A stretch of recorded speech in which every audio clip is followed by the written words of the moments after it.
the truth.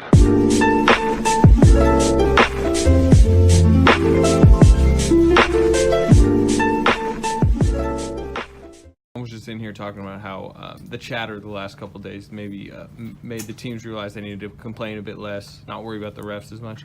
Did it feel kind of like a pure basketball game today?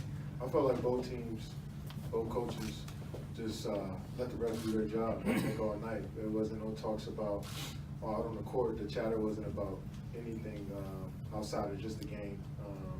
What was happening between the players. So I think the refs did an amazing job tonight. Players did a great job, and the coaches did not, letting that affect. To be less demonstrative towards the officials and just with all the, and like reacting to all the conversations, all the narratives and storylines and the tension on game one.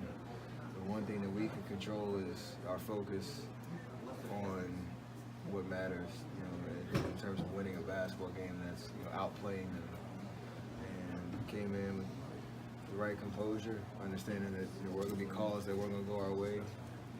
You just deal with it, keep playing, next play mentality. And big stretch in that third quarter where maybe 3 or 4 calls in a row, but in their favor. You could see our body language in terms of just whether it was smiles on our faces or looking at each other, clapping, all that type of stuff. Just staying focused on getting what you can control, and that's playing basketball. So definitely we're purposeful about that. And again, want to win a basketball game however we can get it done, and that's what we did. How much impact did Draymond have? How's your thinking? Oh, it hurts, but it'll be all right. It didn't break anything, so that's fortunate. And higher powers looking out for me on that one. I just got to deal with pain, and hopefully before Saturday that goes away. Might be fine. Did it affect anything? No, I was able to play. I mean, it's different. I've never had a dislocated finger like that before. They pop it back in. You're just dealing with pain, but wasn't thinking about it out there. were there any significant or subtle adjustments you had to make with that? It's just a feel, like when you got tape and stuff on your finger, you don't have really much time to experiment with it. I literally came from the back straight out in the court and took a 30-footer, so I was trying to will my way through it. But at the end of the day, I got through the game, was able to still make plays, and didn't make as many shots as I wanted to, but we won the game, and I think we all contributed. It was an amazing night as a team, and did what we had to do to get the win. I think you missed your next 4.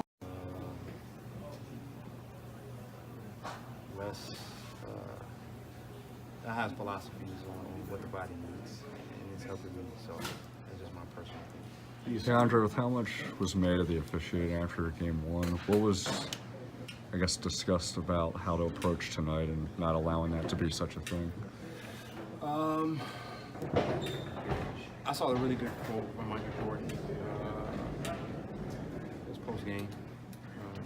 Social media has a huge impact on our game because the game thrives when there's a lot of conversation, there's a lot of eyes on the game, and then social media can be a second layer of eyeballs within the game, and then after the games are over and in between breaks, that keeps kind of the excitement of the game.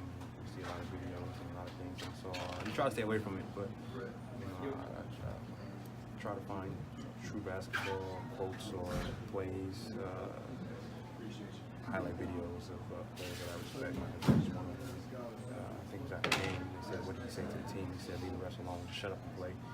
The referees are doing the best they can, and it shouldn't have an impact on how you approach it or what you're thinking about. You just got to play. So,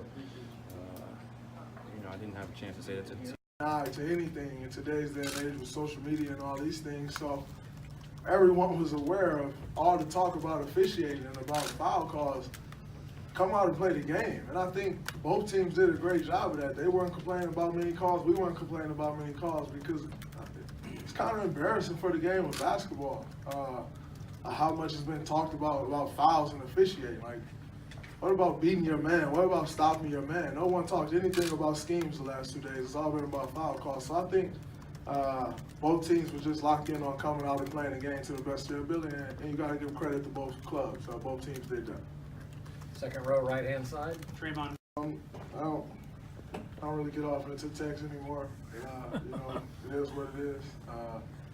We'll see what happens. I think it was a great officiating game. You know, they let us be physical, both teams, and you know they made the calls that they needed to make. You know, I think it was it's kind of disheartening. You know, for a game that I love since I was a child, to see the talk over the last 2 days was nothing about basketball and everything about foul calls. Like, is that what this game is coming to? That, you know, the talk is going to be about foul calls? Like, I love the game of basketball, so, you know, it was fun out there tonight. Like I said, they let us be physical, they let us play the game of basketball, which I enjoyed. I ain't really worried about a technical foul. It is what it is. Slowing down the lob game with them to Capella.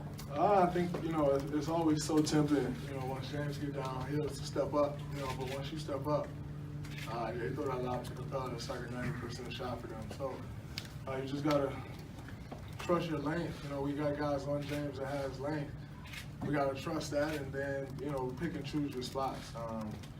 That's been key for us. We gave up a few of them tonight, a couple of them tonight that we shouldn't have, but I mean, they're great at that, so you're not just going to completely take it away every time, but, you know, as long as we can keep them to a minimum, you know, it'll be good for us. Yeah, I think Jonas is a good matchup in this series. I think he came right in and gave us a good lift, you know, a couple buckets and some rebounds, and so we were, you know, we were planning on getting him in there at some point, but Steph's early injury allowed us to plug him in pretty early, and I thought he was great.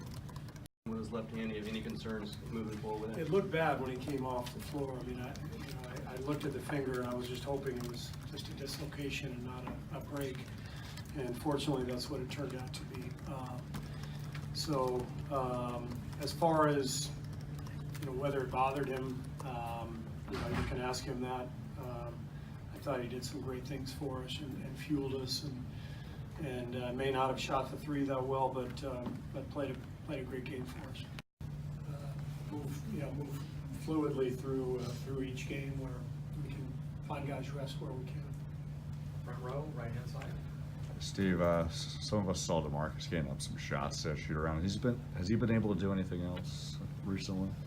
You know, he's progressing with his rehab, but you know, nothing significant enough to report. So but he's doing a little bit better. Stuff has been annoying more than anything. We just want to play and compete, and it's two great teams, and that's where the focus should be. Fifth row, left-hand side. Tim Kawakami, The Athletic. Steve, given the byplay, do you almost have to brace for a couple calls going against you early? Maybe you don't want to accept that mentally, but is there some understanding that there might be a reaction from the officials in this? Yeah, I think so. I think we've got to be vigilant, you know, in terms of, you know, fouling shooters. You know, it's something that has been talked about, something the league has talked about. So, you know, both sides have to be very, very aware of the fact that, or the possibility that there could be, you know, a quicker whistle on those type plays tonight. So we're ready for that. We're ready for anything. We'll get out there and we'll see what happens.